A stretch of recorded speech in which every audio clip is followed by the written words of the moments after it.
Break के बाद आपका एक बार फिर खैर मकदम है। हम बातचीत कर रहे हैं काला धन को लेकर के सरकार की जो नीति है उसके ऊपर बहुत सवाल उठ रहे हैं। हालांकि संबित पात्रा कह रहे हैं कि नहीं, हम लोगों ने तो बहुत अच्छी पहल की है, हमने लिस्ट भी दे दी है, सारी कंट्रीज से हम ट्रीटी करने की भी कोशिश कर रहे हैं और इस पर जल्द कुछ ना कुछ अच्छा होगा, लेकिन टाइम नहीं बता पा रहे हैं। हमारे साथ आम आदमी पार्टी के सीनियर लीडर सोमनाथ भारती जी हैं। सोमनाथ जी, आपसे जानना चाहेंगे, जिस तरह का जो स्टेटस रिपोर्ट एक तरह से कहिए जो इनकी तरफ से आ रही है कि हमने ये चीजें की हैं, आपने सारी चर्चा सुनी संबित पात्रा जी की, क्या आपको लगता है कि सरकार पूरे तौर पे सच्चाई से इस मामले को आगे बढ़ा रही है, या इसमें जैसा प्रणव झा कह रहे हैं कि कहीं ना कहीं कुछ ना कुछ है, अगर लिस्ट दी गई थी पहले तो फिर उसको छुपाया क्यों गया, और फिर अटॉर्नी जनरल रोहतगी साहब ये क्यों कह रहे हैं कि आज सुबह हमने लिस्ट दी है? देखिए, चक्कर क्या है कि जिस तरह के झूठे वादे करके नरेंद्र मोदी जी प्रधानमंत्री का सीट उन्होंने हासिल किया है, चाहे वो गंगा सफाई का मामला हो, चाहे वो काला धन का मामला हो, दिल्ली सरकार बनाने का मामला हो, महंगाई का मामला हो, चाहे महंगाई का मामला हो, चाहे सीएजी का मामला हो, हर चीज पे फटकार है। हर चीज पे सुप्रीम कोर्ट फटकार के बाद फटकार लगाई जा रही है, फिर भी इनको सर बिल्कुल नहीं आ रही है। पता नहीं किस मुंह से ये आगे बता रहे हैं, क्या क्या एक्सप्लेनेशन दे रहे हैं, हमें तो समझ में नहीं आता। हम आम आदमी है, ये कह रहे हैं जी वो जो मोदी जी ने कहा था 15-20 लाख रुपए हर आदमी अकाउंट में आएगा, पता नहीं कब आएगा, कैसे आएगा, उनको पता नहीं है, उनको पता नहीं है। तो क्या इन्होंने जो वादे किए ये पूरा धोखा दिया जनता को और झूठे वादे पे आ गए। उससे बड़ी बात मुझे ये जाननी है, संबित जी से जाननी है और अपने कांग्रेस के जो भाई साहब बैठे हैं प्रणव भाई, उनसे भी जाननी है कि जो काला धन कहीं स्विस बैंक में पड़ा हुआ है, तो क्या कोई स्टे ऑर्डर है कि वो काला धन वहां पड़ा रहेगा? क्या कोई रोक है जिसका इसे काला धन अपना कहवा निकाल के ले जाएगा? आप चोर को बता रहे हैं कि भैया हम तुम्हारे घर में आ रहे हैं, पैसे चाहिए। अरे कब तक वहां पड़ा रहेगा धन? आपके पास कोई स्टे है क्या? या आप क्या करने वाले हैं? ये खोदा पहाड़ निकली चुहिया, अपने इतना हंगामा मचाया, 25 करोड़ रुपए की बात निकली कि भाई 25 करोड़ रुपया फलाने आदमी का है। मैं तो सोच रहा हूं कि मैं चांसलर ऑफ जर्मनी को चिट्ठी लिखूं और जहां और भी ऐसे बैंक है वहां के बैंकों के हेड को चिट्ठी लिखूं, वहां के जो स्टेट के हेड है, कि भाई हमारा देश ह्यूमन राइट्स का वायलेशन का शिकार है जी, और हमारी जनता बेवकूफ बनाई गई है, कांग्रेस को बेवकूफ बनाई गई है और भाजपा बेवकूफ बनाने के संयंत्र में शामिल है। तो ये हम लोग कब तक बेवकूफ बनते रहेंगे? ये भाजपा शासन करने आ गई, पहले कांग्रेस शासन करते रही, झूठे वादों पे ये आ गए, ये कब तक बेवकूफी बनाने का सिलसिला चलता रहेगा? ये मैं सभी बातें जानना चाहता हूं। जी संबित साहब, सोमनाथ भारती जी ने ये कहा कि हम बिल्कुल कहीं भी आपकी बात से बिल्कुल इनको इत्तेफाक नहीं है।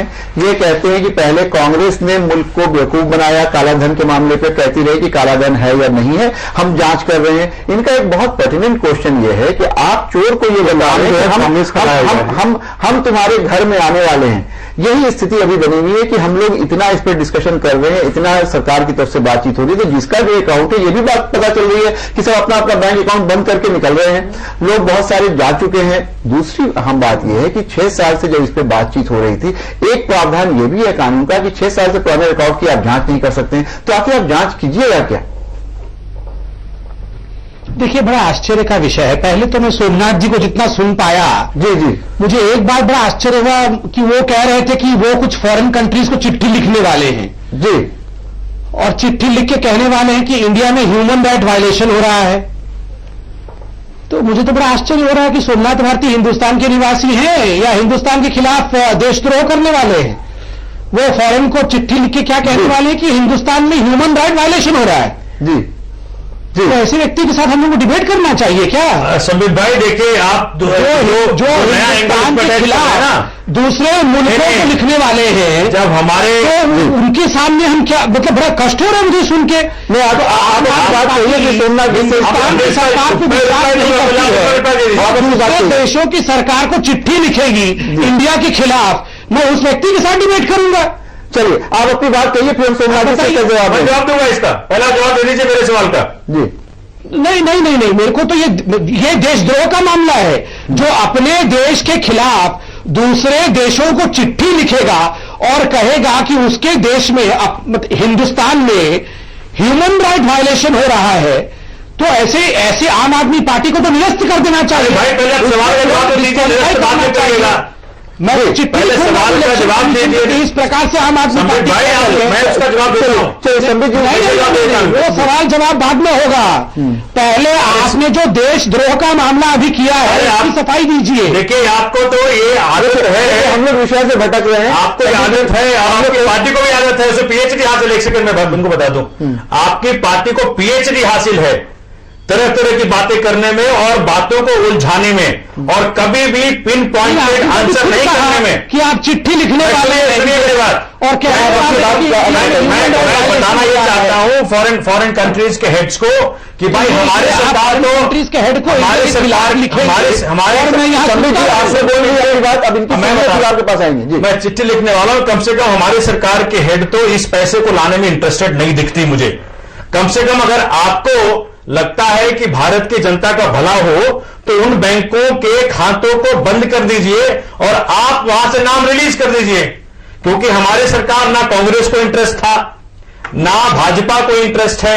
आम आदमी के लिए तो आप दोनों के दिलों में कोई जगह ही नहीं है।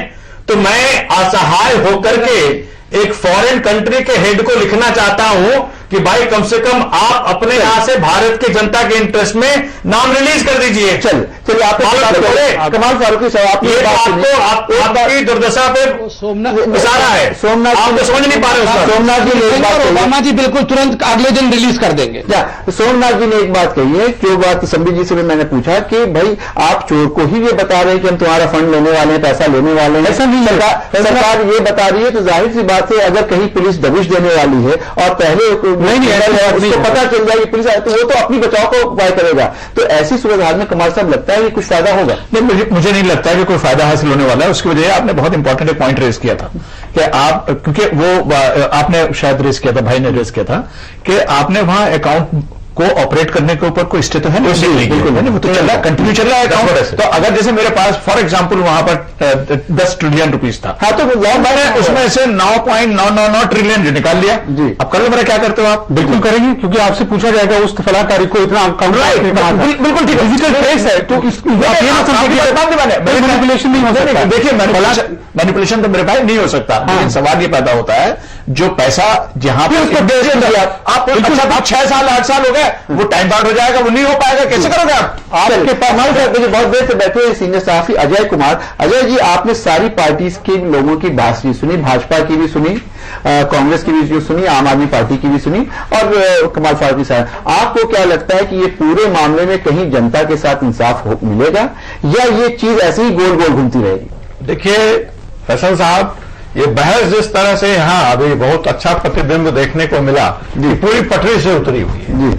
न कांग्रेस को चिंता है, माफ करें सोमनाथ भारती जी, ना इनको वास्तविक ईमानदारी पूर्वक चिंता है। और फारूकी भाई ने अर्थशास्त्र के हिसाब से कुछ बातें कहा, लेकिन पॉलिटिकल तरह से जिस तरह से उन्होंने भी इस बात को रखा, तो मुझे तो एक ही चीज लगता है कि जो पेड़ पौधे बीमार थे उनकी तो दवा दारू हुई दोस्तों, क्या करें जब पूरा खेत बीमार है। तो ये जो प्रतिबिंब है इस बहस का ब्लैक मनी के ऊपर और ऐसे तमाम मुद्दों के ऊपर, वो यही रेटोरिक्स का गेम है।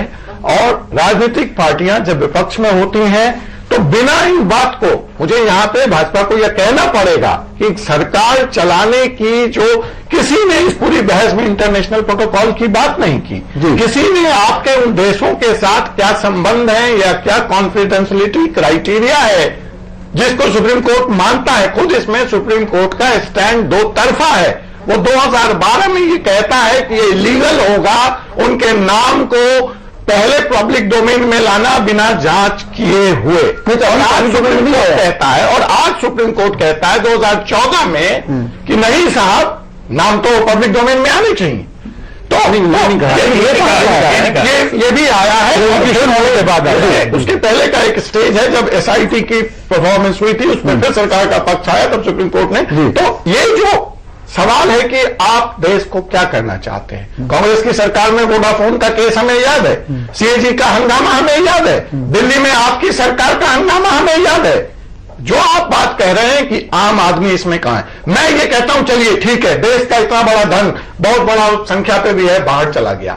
मैं कहता हूं कि देश की राजनीतिक पार्टियां, आप, कांग्रेस यह क्यों नहीं मांग करती है कि इस रोग को समूल जड़ से उखाड़ फेंकने में आखिर कौन सी बाध्यता है? इस पार्लियामेंट सत्र में ब्लैक मनी जनरेट ही ना हो, इसके लिए कौन से कानून पर सीरियस बहस हो रही है? हम सुपरफिशियल कॉस्मेटिक सर्जरी करने में लगे हुए हैं। कोई बाबा कहीं पे कुछ मुद्दा उठा देते हैं कि 1000 टन, और पूरी सरकार और पूरी राजनीतिक सोच और इंटेलेक्चुअल सोच हमारे उसके पीछे भाग रही है। मसला तो ये होना चाहिए था कि ठीक है, इस पे कार्रवाई होगी, हो रही है, चले आपने अपनी बात जनरेट ना हो उस भाजपा, उसके लिए भाजपा की मैंने मैनिफेस्टो से कोट करना चाहूंगा। संबित पात्रा जी, आप इस तरह से भाग नहीं सकते हैं। बातों को तोड़ मरोड़ करके आप अपना मैनिफेस्टो निकालें जिसमें ब्लैक मनी के जनरेशन को रोकने के लिए जिन कवायदों की बात की गई है उसकी बात आप यहां क्यों नहीं कर रहे हैं? वो चीज इस पार्लियामेंट के सत्र में क्यों नहीं रखी जा रही है? और वहां आपकी क्या तैयारी है और वहां कांग्रेस की क्या तैयारी है? हम क्यों नहीं एकजुट होकर के इंटरनेशनल मुल्कों को यह संकेत दे सकते हैं कि हम भारत में ब्लैक मनी के देशों में, विश्व के उन 5 देशों में शामिल है जहां पे सबसे ज्यादा ब्लैक मनी जनरेट होता है और उस मनी का एक्सोडस होता है। उसकी तरफ क्यों नहीं? चलिए संबित जी, आपने अजय कुमार की बातचीत सुनी। अजय कुमार ये कह रहे हैं कि आपके मैनिफेस्टो में जिस तरह की बातें थी उसके ऊपर आप वापस क्यों नहीं जा रहे हैं? क्यों ऐसी कोई सिचुएशन क्रिएट करने की कोशिश नहीं की जा रही है? कोई ऐसा कानूनी आप घेराबंदी क्यों नहीं कर रहे हैं, चाहे वो ऑर्डिनेंस ला जोड़ दें, ये सारी चीजें कि ब्लैक मनी जनरेट ही नहीं हो? एक बात। दूसरी बात यह कि जितना ब्लैक मनी बाहर में है यह भी माना जा रहा है कि उतना, उससे ज्यादा या कम से कम उतना देश के अंदर भी है। अंदर में जो देश के ब्लैक मनी है उसके ऊपर क्यों बातचीत नहीं हो रही है? क्या कहीं किसी कॉर्पोरेट घराने का प्रभाव है या किसी और चीज का प्रभाव है या सरकार के पास विल की कमी? देखिए, आपको ध्यान होगा जब कांग्रेस की सरकार थी, आप बीजेपी की बात करें ना, पार्लियामेंट के, अरे आप शांत हो जाइए। डॉक्टर साहब क्यों बरगलाने वाली बात करते हैं? आपसे पूछा जाता है, आप अमली की बात करने लगते हैं। आपको 6 महीने होने वाले हैं, मैंने अभी सरकार में बैठे हुए नहीं कहा है। और उनसे क्या पूछ रहे हैं? आप उनसे एक प्रश्न पूछिए हमारी तरफ से कि आज 51 देशों का मीटिंग है OECD का, जहां की ये सवाल चोरी को लेकर के आज मीटिंग हुई थी। बीजेपी अखबारों में भी आया है। OECD की मीटिंग में कौन रिप्रेजेंट लगा आपने? आपसे कारण क्या है? जब मैं कुछ बोल रहा था तो बीच में कौन ऐसा बोलना शुरू कर देता है? मैं कांग्रेस से बोल रहा हूं। कांग्रेस के पूछिए इनसे, सुनिए ना, फिर मैं जवाब। डॉक्टर साहब एक मिनट संबित जी ये जानना चाह रहे हैं OECD की मीटिंग में आज यहां से कोई कुछ जानना चाहेंगे? आपने 5 सवाल एक साथ पूछ लिया, 5 सेकंड आपने दिया नहीं। आप बोलिए, इशारों में बताऊं क्या? चलिए आप बताइए, बोलिए। संबित जी बताइए। कह रहा था पार्लियामेंट में उस समय के सीबीआई के डायरेक्टर अश्विनी कुमार जी को काले धन पे एक बार भाषण देने के लिए कहा गया था। जी जी जी। अश्विनी कुमार जी ने वहां भाषण दिया था और जब उनसे पूछा गया था कि काला धन आखिरकार देश में क्यों इस प्रकार से जनरेट हो रहा है, तो उस समय के सीबीआई डायरेक्टर ने पार्लियामेंट में कहा था, यथा राजा तथा प्रजा। जैसी राजा है, जैसी सरकार है मनमोहन सिंह जी की, ठीक उसी प्रकार का काम हो रहा है। उसी का एक्सट्रापोलेशन अब इस सरकार में लाइए। मोदी जी ने बहुत स्पष्ट रूप से कहा है, ना खाऊंगा ना खाने दूंगा। तो ये प्रोसेस उनका क्या हो गया है कि किस प्रकार से करप्शन को रोका जाए, किस प्रकार से काले धन को बाहर नहीं जाने दिया जाए और जो बाहर है उसे अंदर लाया जाए। और मैं बोल रहा हूं कि ये सरकार इसे करके रहेगी। अरे भाई कब करके रहेगी ये तो जानना चाहते हैं। अब तक कैसे करके रहेगी? अरे जो वादों में अभी भी करके रहेगी तो कमिटमेंट कहाँ है? वो तो आगे वोट में है, वो ब्लूप्रिंट हमने मान लिया। कांग्रेस के जो स्पोर्ट्समैन यहाँ पे हैं, कांग्रेस को जो रिप्रेजेंट कर रहे हैं प्रणव झा, वो ये कह रहे हैं कि करके तो दिखाइए, सिर्फ भाषण हो रहा है। आज गए क्यों नहीं है? चुनाव के मोड में है और आपने उस सवाल का जवाब नहीं दिया। ओएसीडी की मीटिंग में क्यों काला धन तो जनरेट करने वाली ही कांग्रेस थी। अरे भाई उसको छोड़िए, हम कांग्रेस 11 करोड़ वोटों के साथ और 44 लिखा हुआ है। डॉक्टर साहब, अरे वो डॉक्टर साहब बात सुनो हमारी, हम परिवार डॉक्टर साहब का प्रथम परिवार है। अरे डॉक्टर साहब रकम बाहर है। डॉक्टर साहब 11 करोड़ वोटों और 44 सीटों के साथ हम विपक्ष में बैठे हैं। हमने एसआईटी फॉर्म नहीं किया, हमने कुछ नहीं किया, उसका हमें जनता ने पारितोषिक दे दिया। आप बैठे हैं, आप लोगों को आप गुमराह ना करें। आप ये बताएं, आप अगर हम ये करेंगे और अब बच्चा 10वीं की तैयारी कर रहे हैं, बात सुनिए आप बात सुनिए, आपने अपनी बात नहीं सुनिए, फिर आपके पास आएंगे। होता है समय तो लगेगा ना उसको ठीक करने में, और कर देंगे भी ठीक करना आरंभ हो चुका है। चलिए अजय जी, ये आज जब जो मीटिंग ओईसीडी की हो रही है उसमें गवर्नमेंट का रिप्रेजेंटेटिव क्यों नहीं है, इंडियन गवर्नमेंट का, जहां की काले धन को लेकर के इंफॉर्मेशन एक्सचेंज का मीटिंग है, वहां क्यों नहीं है? चलिए इसका जवाब दे दीजिए। वो क्यों नहीं है बताऊंगा भी आपको। आप मुझे 5 मिनट टाइम दोगे तो बता दूंगा। आप 5 मिनट का टाइम नहीं है, आप जल्दी ब्रीफली बता दीजिए। 50 सेकंड दीजिए, उसे बताऊंगा। बोले। देखिए, सुप्रीम कोर्ट ने द क्लॉज ऑफ कॉन्फिडेंशियलिटी को जिस प्रकार से इंटरप्रीट किया जी, वो इंटरनेशनल स्टैंडर्ड से अलग था। आपको ध्यान होगा जब 18 नाम दिए गए राम जेठमलानी जी को सुप्रीम कोर्ट के कहने पर और उसे डिक्लेयर किया गया, तो जर्मनी ने इस पर आपत्ति करते हुए अभी इसी अगस्त में एक चिट्ठी लिखा हिंदुस्तान को। इसी पे सरकार ने सुप्रीम कोर्ट से क्लैरिफिकेशन मांगा कि क्लॉज ऑफ कॉन्फिडेंशियलिटी जो आप कह रहे हैं और जो इंटरनेशनल ट्रीटी कह रही है, इसमें फर्क है, इसको क्लैरिफाई कीजिए। और आज जो मीटिंग हो रही है उसमें तमाम देश यही कह रहे हैं, आप पहले क्लैरिफिकेशन लाइए कि आप जो क्लॉज ऑफ क्लैरिटी कहेंगे, कॉन्फिडेंशियलिटी कहेंगे, वही आपकी कोर्ट भी मानेगी।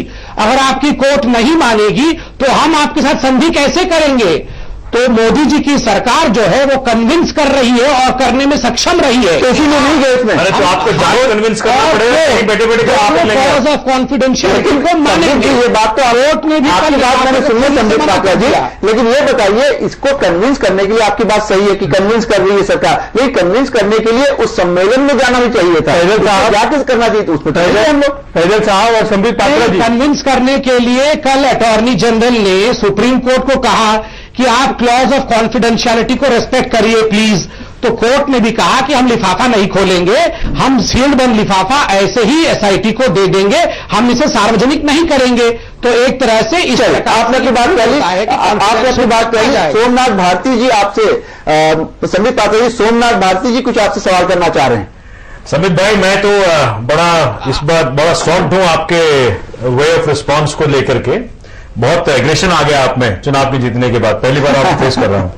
तो ये पहली चीज। दूसरी चीज मैं देख रहा हूं कि जो लोग एक सेकंड एग्रेसिवली काउंटर बात कर रहा हूं। नहीं वो एग्रेशन मुझे हर जगह दिख रहा है। तथ्यों पे कठोर होता है, उसको बोलने की आवश्यकता ज्यादा होती है। संबित जी, आपके पास फैक्चुअल जस्टिफिकेशन नहीं है, ज्यादा बोलना पड़ता है। आजकल बहुत घिरे पा रहे हैं अपने झूठे वादों को लेकर के, इसलिए सारा एग्रेशन है। एक सेकंड आपने अपनी बात कह ली, अब भारती जी को बोलने दीजिए। मैं कह रहा हूं, एक सेकंड संबित जी आपने बात कह ली, अब अरे कह दो मैं। देखिए, आप पिछले 10 महीने से चुनाव दिल्ली में नहीं कर रहे हैं, भागे जो भगोड़े का आपके ऊपर तंगा लग गया है। धन के बीच में बता रहा हूं काले धन भाई, आप हर मुद्दे पे घिरे हुए हैं। ना आपने काले धन को, ना आपने काले धन के मुद्दे को एड्रेस किया है, ना चुनाव से भगोड़ेपन का मुद्दे को एड्रेस किया है, ना गंगा सफाई के ऊपर हजारों एड्रेस किया है। आप जिस तरह से मिनिस्टर बनने के लिए क्या हुआ, सुन तो लीजिए, प्राइम मिनिस्टर बनने के लिए नहीं, प्राइम मिनिस्टरशिप के ऊपर तो आपके पार्टी का वर्चस्व रहेगा। क्यों आकाशवाणी कहीं से हुई है कि अब तो भाजपा ही देश में मतलब है। भारती जी आपको यहाँ पे रोकना पड़ेगा, समय हो गया ब्रेक का। ब्रेक के बाद वापस आएंगे, चर्चा जारी रहेगी। लेते हैं ब्रेक।